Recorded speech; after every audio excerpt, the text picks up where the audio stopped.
How do you account for the errors of the scribes when the New Testament was handed down person to person? Yeah, excellent question. There are errors that we know about. Why? Because we can compare the documents, we can compare the manuscripts and see where the errors are. In fact, let me see if I can show you a representation of that, because it's better seen than it is described. Here it is. Let's say you have, here's the original, which we don't have. We don't, at least we don't think we have any original documents, okay? So they're all copies, okay? And let's say you find 4 different copies. And in the first copy, you see an error right here. And then another copy, there's another error right there. In the third copy, there's another error right there. And in the fourth copy, there's an error right there. Can you reconstruct the original? Yes. Yes. And that's what scholars do.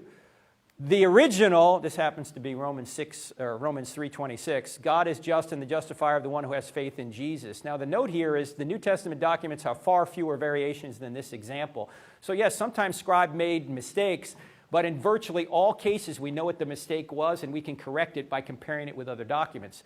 Now you might say, why wouldn't God just, if this is true, why wouldn't he just maintain the original?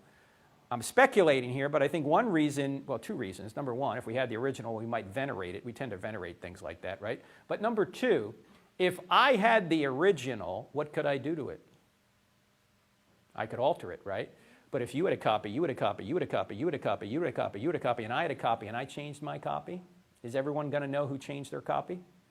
Yeah, because when you get all your copies together and compare it to mine, you go, Turek, you heretic, why'd you do that? Right? So by not preserving the original, you actually are able to preserve the original better. So what if the error is not that simple? Like, what if it's a difference in concept? So if we have these copies and say copy 1 gets 12 copies, copy 2 gets 24 copies, and then you've got copy 4 that gets 400 copies, but copy 4 is the incorrect copy, then how do we justify truth in that, as well as how do we justify the truth in Jesus' exact words when we didn't hear them ourselves? Okay, there is no significant doctrine, theological doctrine, that is affected by any variant. And who admits this? Bart Ehrman himself. Okay, so Bart Ehrman, the great skeptic, admits that the New Testament documents are reliable. In fact, let me show you a quote from him, because this quote is very right on the money. You know, he wrote the book Misquoting Jesus. I don't know if you've heard of this book, but in 2005 he wrote a book called Misquoting Jesus, a popular book in which he tries to insinuate that we can't trust what the New Testament documents have said. Yet the very same year, 2005, he wrote an academic work. He updated an academic work with his mentor, Dr. Bruce Metzger from Princeton University. In fact, Metzger was the top manuscript scholar of the last century. And in that book, he agrees with Metzger that the New Testament documents are copied accurately. Now, why is he coming to 2 different conclusions the same year? Same evidence. The only thing I can speculate is when you say to the academic community something wrong, they'll correct you on it. But when you say something wrong to the lay community, they don't know any better in most cases. You can sell a lot of books when you say the New Testament documents aren't copied reliably. That gets you a review in the New York Times, that gets you on the Colbert Show, the Jon Stewart Show. You sell a lot of books. Right, what's that? A textbook to be studied. We're studying Ehrman now. You're studying Misquoting Jesus? No, his textbook, the New Testament. Okay, well that one that he co-wrote with Metzger is actually good. But this one, now here's what he says. This is in the appendix of the paperback version, so this comes out a year or 2 later from the original Misquoting Jesus.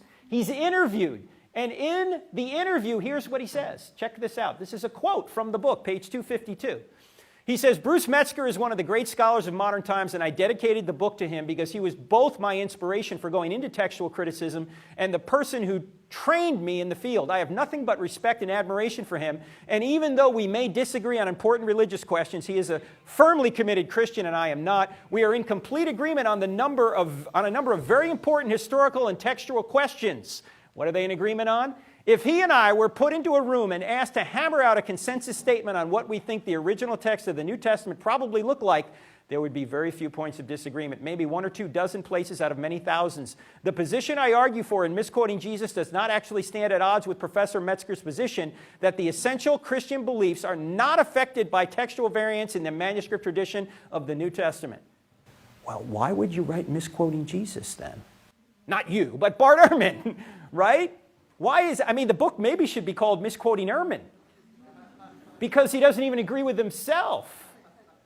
So it seems that even Ehrman, when push comes to shove, admits that we do have an accurate copy of the New Testament documents. Now, your second question is, how do we know verbatim what Jesus said? We might not know verbatim what he said, because there are no quote marks in Greek, so we're not always sure exactly if it's a quote or if it is a paraphrase.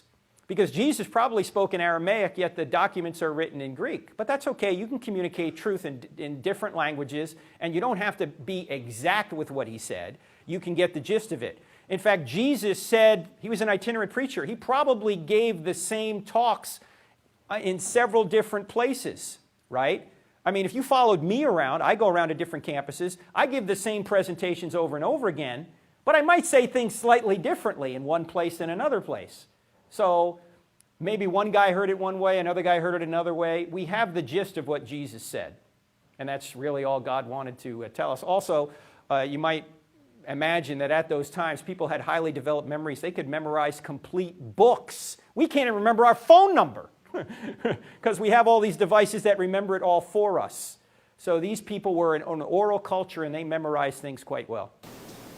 Thank you very much. Thank you, Grace.